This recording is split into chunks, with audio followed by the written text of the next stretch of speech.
Video শুরুতে একটি request, আমাদের চ্যানেল এমডি করিম পৃথিবী টিভি সাবস্ক্রাইব করতে ভুলবেন না, পাশে রাখা বেল আইকনে চাপ দিন নতুন ভিডিওর নোটিফিকেশন পেতে।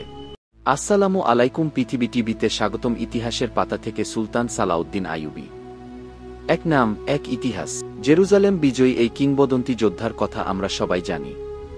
তার বীরত্ব, ন্যায়পরায়ণতা আর বিশাল সাম্রাজ্যের গল্প আমাদের আজও অনুপ্রাণিত করে।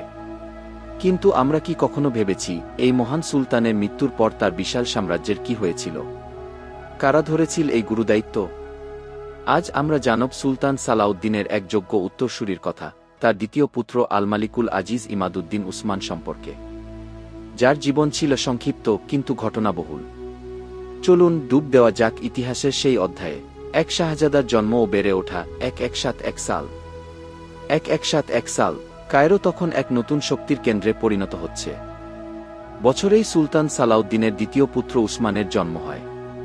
পরবর্তীতে তিনি কি আল মালিকুল আজিজ বা গি সম্মানিত রাজা খো উপাধিতে পরিচিত হন।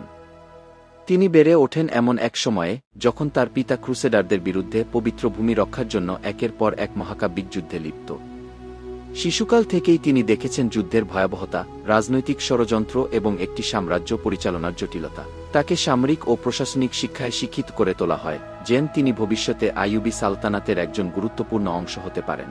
দুই পিতার মৃত্যু এবং ক্ষমতার বিভাজন। 1193 সালের 4 মার্চ মুসলিম বিশ্ব হারায় তার কিংবদন্তি নেতা সুলতান সালাউদ্দিন আইয়ুবীকে। তার মৃত্যুর পর বিশাল আইয়ুবী সাম্রাজ্য তার পুত্রদের মধ্যে ভাগ করে দেওয়া হয়। এই বিভাজনই ছিল পরবর্তী ভ্রাতৃদ্বন্দ্বের মূল কারণ।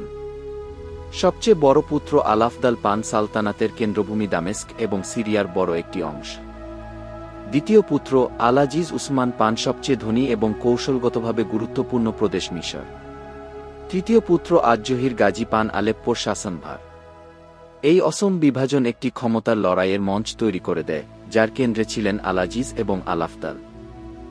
মিশরের সিংহাসনে আরোহণ ও ক্ষমতাধিকরণ। পিতার মৃত্যুর পর আল আজিজ উসমান আনুষ্ঠানিকভাবে মিশরের সুলতান হিসেবে সিংহাসনে বসেন। মিশর ছিল আইয়ুবী সালতানাতের অর্থনৈতিক চালিকাশক্তি। আল আজিজ তার পিতার বিশ্বস্ত সেনাপতি ও আমিরদের সমর্থনে মিশরে নিজের ক্ষমতা দ্রুত করে ফেলেন। তিনি বুঝতে পেরেছিলেন যে মিশরকে নিয়ন্ত্রণ করতে পারবে সেই হবে সমগ্র আইয়ুবী সাম্রাজ্যের প্রকৃত শাসক। তার বিচক্ষণতা এবং দ্বিতার কারণে মিশরের প্রশাসন তার প্রতি অনুগত থাকে। 4 ভ্রাতৃদ্বন্দ্বের সূচনা। দামেস্কের দিকে প্রথম অভিযান। 1194 সাল। দামেস্কের শাসক বড় ভাই আল-আফদাল ছিলেন কিছুটা দুর্বল প্রকৃতির এবং অদক্ষ প্রশাসক। তার দরবারের আমিরদের দুর্নীতির কারণে সিরিয়ায় বিশৃঙ্খলা দেখা দেয়। এই সুযোগে উচ্চাভিলাষী আল আজিজ সিদ্ধান্ত নেন আইয়ুবী সাম্রাজ্যের একচ্ছত্র অধিপতি হওয়ার। 1194 সালে তিনি এক বিশাল সেনাবাহিনী নিয়ে মিশর থেকে দামেস্কের দিকে অগ্রসর হন। শুরু হয় দুই ভাইয়ের মধ্যে প্রথম প্রকাশ্য লড়াই। 5 চাচা আলাদিলের চতুর হস্তক্ষেপ। যখন দুই ভাইয়ের লড়াইয়ে আইয়ুবী বংশ ধ্বংসের মুখে, তখন মঞ্চে আবির্ভাব ঘটে তাদের বিচক্ষণ চাচা এবং সালাউদ্দিনের ভাই আলাদিলের। তিনি বুঝতে পারছিলেন যে এই গৃহযুদ্ধ শুধুমাত্র ক্রুসেডারদেরই সুবিধা করে দেবে। তিনি একজন মধ্যস্থতাকারী হিসেবে এগিয়ে আসেন এবং তার হস্তক্ষেপে দুই ভাইয়ের মধ্যে একটি অস্থায়ী শান্তি চুক্তি স্বাক্ষরিত হয়। আল আজিজ সেবারের মতো মিশর ফিরে যেতে বাধ্য হন। কিন্তু এই সংঘাতের আগুন নেভেনি, বরং ছাইচাপা ছিল মাত্র। 6 দ্বিতীয় দামেস্ক অভিযান ও চূড়ান্ত বিজয়। 1196 সাল।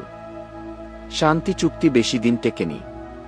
আল-আফদালের অযোগ্য শাসনে দামেস্কের আমিররা অতিষ্ঠ হয়ে গোপনে আল আজিজের সাথে যোগাযোগ শুরু করেন। এবার আল আজিজ তার চাচার সাথে জোট গঠন করেন। 1196 সালে আল আজিজ এবং আলাদিলের সম্মিলিত বাহিনী দামেস্ক আক্রমণ করে। এবার আল-আফদাল প্রতিরোধ গড়তে ব্যর্থ হন। তিনি ক্ষমতাচ্যুত হন এবং তাকে একটি ছোট জায়গিরে নির্বাসনে পাঠানো হয়।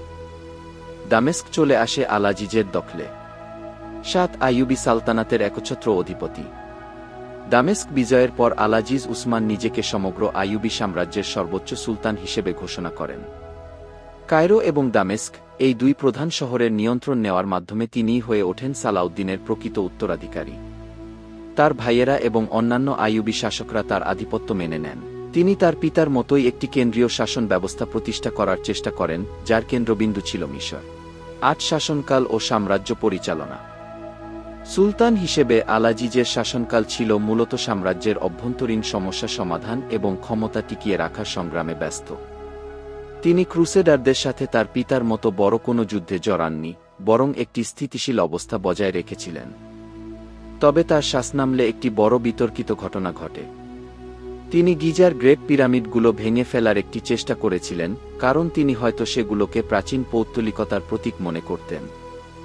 কিন্তু পিরামিডের বিশাল কাঠামোর কারণে সেই চেষ্টা ব্যর্থ হয় এবং শুধুমাত্র একটি পিরামিডের গায়ে সামান্য ক্ষত তৈরি করা সম্ভব হয়, যা আজও দৃশ্যমান। ৯-১ মর্মান্তিক শিকার অভিযান ১১৯৮ সাল। সবকিছু যখন সুলতান আলাজিজের নিয়ন্ত্রণে, তখনই নেমে আসে বিপর্যয়। ১১৯৮ সালের শেষের দিকে তিনি কায়রোর কাছে গিজা অঞ্চলে একটি শিকার অভিযানে যান। শিকার করার সময় তিনি ঘোড়া থেকে ছিটকে পড়েন এবং মারাত্মকভাবে আহত হন। তার আঘাত এতটাই গুরুতর ছিল যে তাকে বাঁচানোর সকল চেষ্টা ব্যর্থ হয়। ইতিহাসের কি নির্মম পরিহাস যে সুলতান তলোয়ারের আঘাতে নয়, বরং একটি দুর্ঘটনাতেই জীবনের শেষ প্রান্তে পৌঁছে যান। ১-০ মৃত্যু এবং উত্তরাধিকারের লড়াই। কয়েকদিন মৃত্যুর সাথে পাঞ্জা লড়ে অবশেষে ১১৯৮ সালের ২-৯ নভেম্বর মাত্র ২-৭ বছর বয়সে সুলতান আলাজিজ উসমান ইন্তেকাল করেন। তার মৃত্যু আইয়ুবী সাম্রাজ্যে এক বিশাল ক্ষমতার শূন্যতা তৈরি করে। তার ১-২ বছর বয়সী পুত্র আলমনসুরকে সুলতান হিসেবে ঘোষণা করা হয়। কিন্তু একজন শিশু শাসকের পক্ষে এই বিশাল সাম্রাজ্য টিকিয়ে রাখা অসম্ভব ছিল। এই সুযোগেই মঞ্চে আসেন চতুর রাজনীতিবিদ আলাদিন। তিনি প্রথমে আলমনসুরের অভিভাবক হন এবং অবশেষে ১২০০ সালে তাকে সরিয়ে নিজেই মিশরের সিংহাসনে বসেন। এভাবেই সালাউদ্দিনের পুত্রদের হাত থেকে ক্ষমতা তার ভাইয়ের হাতে চলে যায় এবং আইয়ুবী সালতানাতের এক নতুন অধ্যায়ের সূচনা হয়। সুলতান আলাজিজ উসমানের জীবন ছিল উল্কার মতো। তার আগমন ছিল প্রচণ্ড তেজদীপ্ত, কিন্তু স্থায়িত্ব ছিল খুব অল্প সময়ের। তিনি যদি আরও কিছুদিন বেঁচে থাকতেন, হয়তো আইয়ুবী সাম্রাজ্যের ইতিহাস অন্যভাবে লেখা হতো। কিন্তু তার এই সংক্ষিপ্ত ও ঘটনাবহুল জীবন আমাদের এটাই শিক্ষা দেয় যে ইতিহাসে ক্ষমতা অর্জন করার চেয়েও তা টিকিয়ে রাখা অনেক বেশি কঠিন। সুলতান আলাজিজের জীবন সম্পর্কে এই অজানা তথ্যগুলো আপনাদের কেমন লাগলো? আপনার মতামত আমাদের কমেন্ট বক্সে জানান। ভিডিওটি ভালো লাগলে লাইক করুন, বন্ধুদের সাথে শেয়ার করুন এবং আমাদের চ্যানেলটি সাবস্ক্রাইব করে রাখুন ইসলামী ইতিহাস জানতে। ধন্যবাদ। আসসালামু আলাইকুম।